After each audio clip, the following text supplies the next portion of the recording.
Despite finishing at 5-12 last season, the Carolina Panthers have optimism in the building due to a decent finish by quarterback Bryce Young and head coach Dave Canales.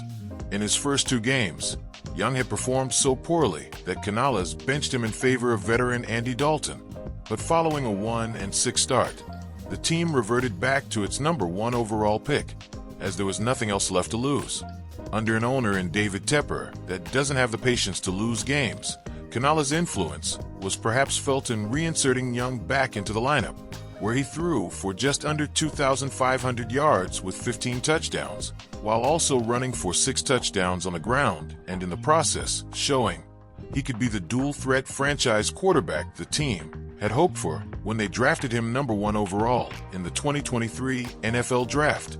In this team preview, we look at each component of the Panthers' 2025 season, including coaching staff and their philosophies, probable starting lineups, including key draft picks and free agents, along with a team outlook and record prediction.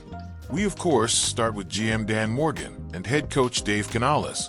Coming over after a successful stint as offensive coordinator with the division rival Tampa Bay Buccaneers, Canales signed a 6-year deal to become head coach in January 2024.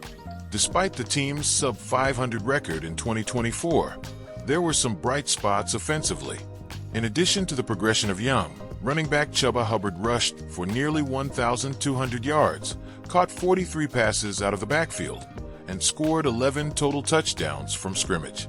He was rewarded with a contract extension, as the team is focused on the improvement of the offensive side of the ball by signing former Raider Hunter Renfrow and adding perhaps the number 1 receiver in the draft in Ted McMillan, matched with last year's first-round pick Xavier Leggett, and veteran Adam Thielen gives the Panthers firepower. The team hasn't had a big time receiving tight end since Greg Olsen left. Tommy Tremble and 2024 4th-rounder Tavian Sanders will vie for the starting job. So the offensive starting lineup features the now promising Young at quarterback behind a starting offensive line of Ike Ekwonu at left tackle, Damian Lewis at left guard, with Austin Corbett at center, and Robert Hunt and Taylor Moton at right tackle. It presents as a decent and competitive offense that's only getting better with each addition. The problem, however, was on the other side of the ball. Carolina allowed the most points ever in an NFL season and surrendered over 3,000 rushing yards under defensive coordinator Ejiro Evero, who will undoubtedly be on the hot seat if the defense falters again. The good news is perhaps their best front 7 player, Derek Brown, is back after missing most of last season. As their run defender, he'll hopefully affect opponents being able to rush as freely as they were to last season.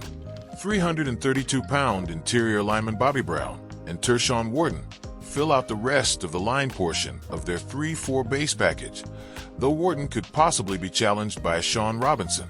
The Panthers' 2 inside linebackers will be veteran Josie Jewell and second-year player Trevin Wallace after the team parted ways with Shaq Thompson. Jewell is a solid tackler, while Wallace has some big play potential. Patrick Jones and DJ One-Nunn will line up as outside linebackers, and second-round draft pick Nick Scourton from Texas A&M and third-rounder Princely Emmanuelin both look to add to the pass rush. The team re-signed Steady Mike Jackson to start at cornerback alongside perhaps their best defensive player, the ball-hawking J.C. Horn. Hard-hitting safety Trayvon Moehrig was a notable free agent acquisition from the Raiders and will be counted on to improve a spot where the Panthers had little turnover production a year ago.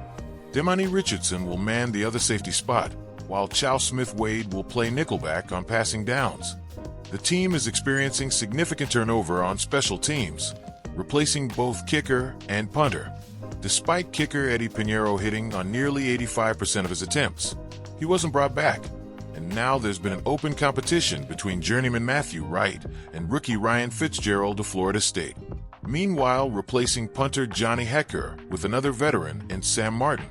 Long snapper J.J. Jansen, the longest tenured Panther in team history, should return once again, and the kick and punt return spots may be once again manned by Raheem Blackshear, but fourth-round pick and former Georgia running back Trevor Etienne and Colorado's speedy receiver Jimmy Horn will also compete.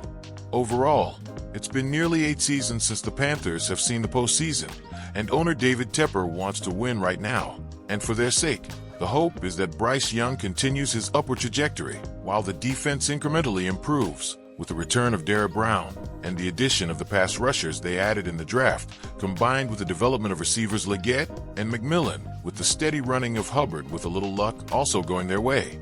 They have the potential to possibly surprise in the NFC South. But until then, we'll still predict a 5-12 finish. But it's still a bit early, and we'll see if anything changes along the way.